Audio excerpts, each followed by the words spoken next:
कहानी है एक ऐसे लड़के की जिसकी ईमानदारी ने उसकी जिंदगी बदल दी। कहानी का नाम है ईमानदारी का फल। एक छोटा सा गांव था, हरे भरे खेत, मिट्टी की सड़कें और भोले भाले लोग।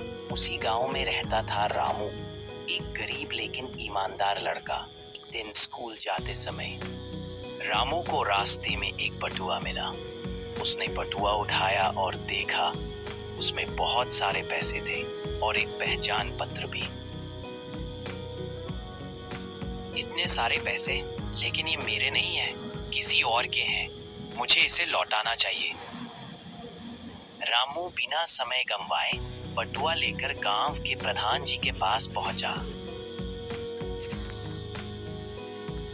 नमस्ते प्रधान जी, मुझे ये बटुआ रास्ते में मिला। इसमें पैसे हैं और एक पहचान पत्र भी। किसी का खो गया होगा। बेटा, तुम बहुत नेक काम कर रहे हो। आजकल ऐसा कौन करता है? चलो, हम मालिक को बुलाते हैं। मेरा बटुआ कहीं गिर गया था। उसमें मेरी महीने की पूरी तनख्वाह थी। ये देखिए, रामू ने इसे ढूंढकर मुझे दे दिया। बेटा रामू, तुमने तो मेरी जिंदगी बचा ली। ये लो, इनाम के तौर पर कुछ पैसे रख लो। नहीं अंकल, मैं इनाम नहीं लूंगा। मैंने सिर्फ अपना फर्ज निभाया है। रामू की ईमानदारी की बात गांव भर में फैल गई। सब उसकी तारीफ करने लगे।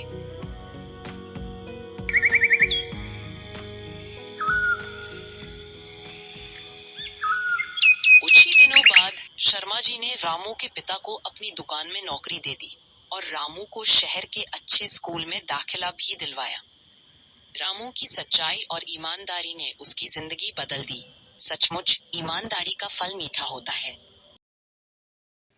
कभी कभी जिंदगी हमें ऐसे मोड़ पर लाकर खड़ा कर देती है जहां से आगे दिखता है सिर्फ अंधेरा, लेकिन उसी अंधेरे में एक चिंगारी होती है जो अगर जल उठे तो एक गरीब लड़का करोड़पति भी बन सकता है। ये कहानी है राजू की, एक छोटे से गांव का लड़का जिसका सपना बड़ा था लेकिन जेब हमेशा खाली रहती थी। पिता बड़े, माँ बीमार, घर में छत से पानी टपकता था, लेकिन इन हालातों में भी राजू ने पढ़ाई नहीं छोड़ी। राजू ने ठान लिया था गरीबी उसकी किस्मत नहीं बनेगी। उसने YouTube पर वीडियो देखना शुरू किया। Digital marketing, online business, blogging, पुराना मोबाइल, धीमा इंटरनेट, लेकिन हौसला जबरदस्त। राजू ने YouTube चैनल शुरू किया। गांव के देसी जुगाड़, खेती के तरीके, लोक कथाएं, लोग जुड़ने लगे। उसने एक ब्लॉग बनाया और गांव के बने प्रोडक्ट्स बेचने शुरू किए। लोगों को वो देसीपन पसंद आया। 2 साल बाद राजू का चैनल लाखों सब्सक्राइबर तक पहुंच गया। ब्लॉग से हर महीने लाखों की कमाई होने लगी। अब राजू सिर्फ खुद नहीं, गांव के बच्चों को भी ट्रेनिंग देने लगा। उसने डिजिटल स्कूल खोला, फ्री शिक्षा, फ्री ट्रेनिंग। राजू अब करोड़पति है, लेकिन उसकी असली कमाई है वो मुस्कुराहट जो उसके गांव में लौट आई। अगर हौसला हो तो गरीबी सिर्फ एक शुरुआत है, मंजिल नहीं। क्या आप भी अपनी किस्मत बदलना चाहते हैं? तो सीखिए, मेहनत कीजिए और कभी हार मत मानिए। वीडियो अच्छा लगे तो लाइक करें, शेयर करें और ऐसे ही कहानियों के लिए चैनल को सब्सक्राइब करें।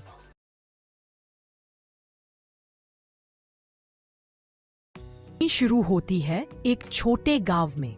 गांव का नाम था सीतापुर, जहां एक गरीब लड़का रहता था, राजू। उसको पिता किसान थे, लेकिन बहुत कम जमीन थी। आमदनी इतनी कम थी कि 2 वक्त की रोटी मुश्किल से मिलती थी। फिर भी राजू के सपने बहुत बड़े थे। वो एक IAS अफसर बनना चाहता था। गांव के कई लोग उसका मजाक। अरे राजू, तेरी तकदीर में तो हल चलाना लिखा है, अफसर बनने का सपना छोड़ दे। राजू चुपचाप सुनता, पर उसका मन कभी हार नहीं मानता।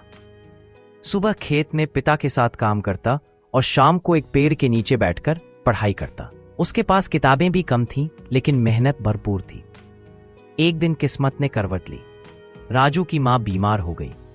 इलाज के लिए पैसे नहीं थे। राजू को अपनी पढ़ाई छोड़कर गांव के पास के शहर में काम करने जाना पड़ा। वह एक होटल में बर्तन धोने लगा और रात को थका हारा फिर पढ़ाई करता। कई महीने ऐसे ही बीते, लेकिन उसने हार नहीं मानी। फिर आया असली इम्तिहान का दिन। राजू ने यूपीएससी की परीक्षा दी, बिना कोचिंग, बिना गाइडेंस, सिर्फ किताबों और मेहनत के दम पर। पहली बार में वह असफल हो गया। गांव लौटते ही फिर लोगों ने ताने मारे, कहा था ना तकदीर से बड़ा कोई नहीं। लेकिन राजू जानता था किस्मत मेहनत करने वालों का साथ जरूर देती है। दूसरे साल फिर से परीक्षा दी। इस बार भी मुश्किलें थीं, नींद कम, तनाव ज्यादा, लेकिन हौसला बना रहा। और फिर जब परिणाम आया, राजू का चयन हो गया। वो एक आईएएस अधिकारी बन चुका था। पूरा गांव हैरान था। वही लोग जो ताने मारते थे अब कह रहे थे, ये तो हमारी तकदीर है कि हमारे गांव से एक अफसर निकला। राजू ने मुस्कुराते हुए कहा, तकदीर उसका साथ देती है जो मेहनत से उससे लड़ना जानता है। सीख मॉरल, तकदीर कभी भी पक्की नहीं होती। अगर इरादे मजबूत हों तो इंसान अपनी किस्मत खुद लिख सकता